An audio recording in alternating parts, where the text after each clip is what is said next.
నమస్తే, welcome to hashtag you. నేను మీ Rajesh. So ఆంధ్రప్రదేశ్లో ప్రధానంగా కూటమి చాలా బలంగా ఉంది. మరి ఈ నేపథ్యంలో బీజేపీ పార్టీ కూటమిలో చాలా కీలకంగా వ్యవహరిస్తూ ఉంది.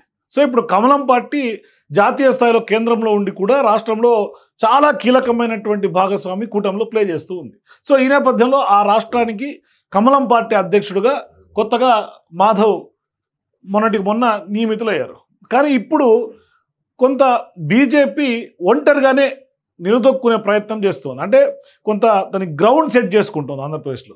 అది కూడా కొంత జగన్ కంచుకోట, జగన్ ఇలాఖా, అక్కడ ఉన్నటువంటి వైసీపీ ఓట్ బ్యాంక్ లాగేసే ప్రయత్నం చేస్తున్నట్టుగా ఆ దిశగా స్ట్రాంగ్ అవ్వాలనేది బీజేపీ యొక్క నేతల వ్యూహంగా కనిపిస్తోంది అనేది కొంత ప్రచారం జరుగుతోంది. అందుకోసమే జగన్ ఇలాఖా నుంచే కొంత కసరత్తు ఇప్పుడిప్పుడే బీజేపీ స్టార్ట్ చేస్తున్నట్టు కనిపిస్తుంది. అంటే రాయలసీమలో ఈక్వేషన్స్ మార్చేయాలనే స్కెచ్ బీజేపీ వేస్తున్నట్టు కనిపిస్తుంది. సీమలో కొంత కమలం పాగా వేయడం అంత ఈజీగా సాధ్యమయ్యే పనేనా?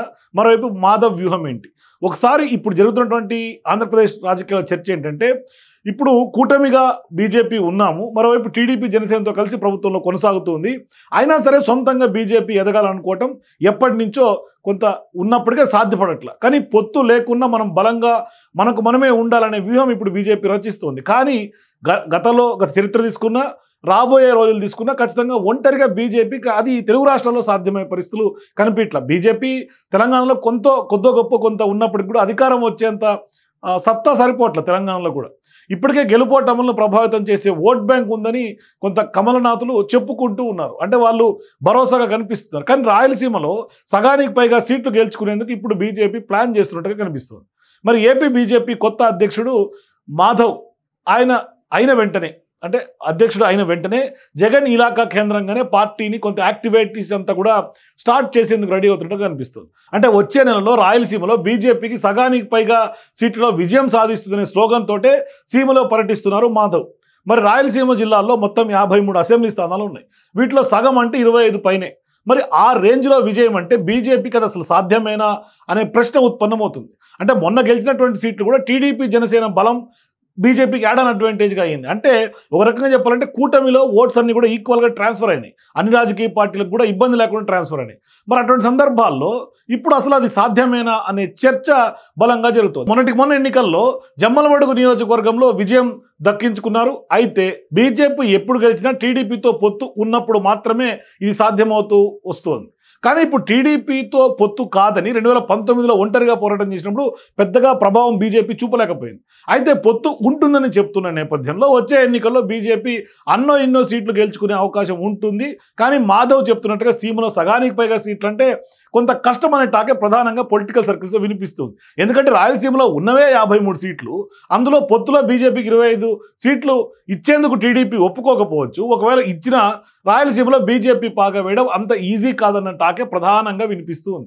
మరి అయితే సీమలో సగానికి పైగా సీట్లు అంటూ కొంత మాధవ్ ఎత్తుకున్నటువంటి నినాదం ఖచ్చితంగా వైసీపీ టార్గెట్ అనే స్పష్టంగా అర్థమవుతుంది. ఆ దిశగానే కొంత విశ్లేషణలు కూడా తెర మీదకి వస్తూ ఉన్నాయి. అంటే ఫ్యాన్ పార్టీ ఓటు బ్యాంకును చీల్చి తమ వైపు తిప్పుకోవాలనేది బీజేపీ యొక్క వ్యూహంగా కనిపిస్తుంది.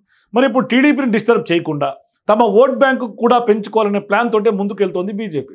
అందుకే ఆయన రాయలసీమ నుంచే ఆ కార్యక్రమానికి సారథ్యం శ్రీకారం చుట్టడం అది ఒక చర్చనీయాంశంగా మారుతోంది. సో ఇప్పుడు ప్రధానంగా జగన్కు వైసీపీకి హార్డ్ కోర్ జిల్లాగా అయినటువంటి కడప నుంచే బీజేపీ యాక్టివిటీస్ ప్లాన్ చేయడం ఆసక్తికర పరిణామంగా ఆంధ్రప్రదేశ్ పాలిటిక్స్లో చెప్పుకోవచ్చు. టీడీపీ అయితే పార్టీ పుట్టాక గెలవనటువంటి సీట్లను కూడా ఈసారి సాధించింది. దాంతో కూటమి పార్టీలన్నీ తమ బలాన్ని పెంచుకోవడానికి కడపనే కొంత పిచ్గా పొలిటికల్గా ఎంచుకుంటూ ఉన్నాయి. బీజేపీ అయితే రాయలసీమపై స్పెషల్ ఫోకస్ పెడుతోంది. దాంతో వైసీపీ వర్సెస్ కూటమిగా రాయలసీమ రాజకీయం రసవత్రంగా భవిష్యత్తులో మారే అవకాశాలు ఉన్నాయి. ఇప్పటికే రాయలసీమ రాజకీయాలు ఒక ట్రెండ్ సెట్ చేస్తున్నాయి. భవిష్యత్తులో అది మరింత కొంత పీక్స్కి చేరుకునే అవకాశం ఉంటుంది. మరి ఇక సీఎం చంద్రబాబు అయితే కడపలోనే 10కి 10 సీట్లు గెలిచి తీరుతామనేది ఆయన వ్యూహంగా కనిపిస్తుంది. మొన్న జరిగినటువంటి ఎన్నికల్లో కూడా సీఎంలో రికార్డు స్థాయిలో సీట్లు సాధించినటువంటి కూటమికి జగన్ను వైసీపీని అక్కడ కోలుకోకుండా చేయాలని దెబ్బ కొట్టాలనే వ్యూహంతో టీడీపీ కూడా ముందుకెళ్తోంది. మరి కూటమిలో కీలకంగా ఉన్నటువంటి టీడీపీ బీజేపీ రెండు రాయలసీమపైన స్పెషల్ కాన్సన్ట్రేషన్ చేస్తూ ఉన్నాయి. టీడీపీ సీట్లు సాధించే ప్లాన్ అయితే వైసీపీ ఓట్ బ్యాంకును తమ వైపు తిప్పుకోవాలనేది బీజేపీ యొక్క స్కెచ్గా కనిపిస్తుంది. ఏది ఏమైనా ఫ్యాన్ పార్టీని ఇంకా వీక్ చేయాలనేది కూటమి యొక్క ప్రధాన రాజకీయ ప్రణాళికగా ప్రధాన ఎత్తుగడగా కనిపిస్తుంది. అయితే రాయలసీమలో 53 సీట్లలో వైసీపీ గెలుపు అవకాశాలను కట్టడి చేస్తే ఖచ్చితంగా ఫ్యాన్ పార్టీ మ్యాజిక్ ఫిగర్కు దగ్గరికి రాకుండా అడ్డుకుంటాము అనేది ఖచ్చితంగా టీడీపీ గేమ్. మరి అందుకే బీజేపీని రాయలసీమలో కొంత యాక్టివ్ చేస్తోంది. ముస్లిం క్రిస్టియన్ ఓట్ బ్యాంక్ ఎక్కువగా ఉండే సీమలో వైసీపీ ఓట్ బ్యాంక్ గండి కొట్టే ప్లాన్ అయితే మాత్రం ఖచ్చితంగా గట్టిగానే చేస్తున్నట్టుగా కనిపిస్తోంది. మరి టీడీపీ వ్యూహాలు, బీజేపీ స్కెచ్లు ఎంతవరకు వర్కౌట్ అవుతాయో అనేది మాత్రం భవిష్యత్ రాజకీయాలు మనకు స్పష్టంగా తెలిసే అవకాశాలు ఉంటాయి. కానీ ఇప్పటికైతే మాత్రం స్పష్టంగా రాయలసీమ బేస్ చేసుకుని రాజకీయం చాలా వేగంగా పావులు కదుపుతోంది బీజేపీ. మరి నిజంగానే ఇప్పుడు ఏ విధంగా రాయలసీమలో సీట్లు కొల్లగొట్టొచ్చు, ఎందుకంటే కూటమి ఖచ్చితంగా ఇంకా భవిష్యత్ కాలంలో కూడా కలిసి పోటీ చేస్తామని ఒక పక్క జనసేన అధినేతగా ఉన్నటువంటి పవన్ కళ్యాణ్ స్పష్టంగా పదే చెప్తున్నాడు. కూటమి ఇంకా చాలా ఏళ్ల పాటు చాలా ఎన్నికల్లో ఫేస్ చేస్తామని చెప్తున్నాడు. సో ఇటువంటి సందర్భాల్లో ఓవైపు జనసేన, మరోవైపు టీడీపీ, మరోవైపు బీజేపీ, ఇట్లా 3 పార్టీలు ముప్పేట దాడి కనుక చేస్తూ ఉంటే పొలిటికల్గా ఖచ్చితంగా జగన్ విలువిల్లాడే అవకాశం ఉంటుంది. ఏదైతే ఆయన కంచుకోటగా చెప్పుకునే కడప, మరోవైపు రాయలసీమ ఆ ఓట్ బ్యాంకును కనుక స్ప్లిట్ తీసుకురాగలిగితే ఖచ్చితంగా కూటమి సక్సెస్ అయినట్టుగానే స్పష్టంగా అర్థం చేసుకోవాలి. సో చూద్దాం భవిష్యత్తులో రాజకీయంగా ఏం జరగబోతుందో. మీరు కూడా నిజంగానే బీజేపీ వేసినటువంటి స్కెచ్ రాయలసీమలో సాధ్యమయ్యే అవకాశం ఎంతవరకు ఉంటుంది? మీ అభిప్రాయాల కింద కామెంట్స్ తెలియజేయండి. For more videos please watch #.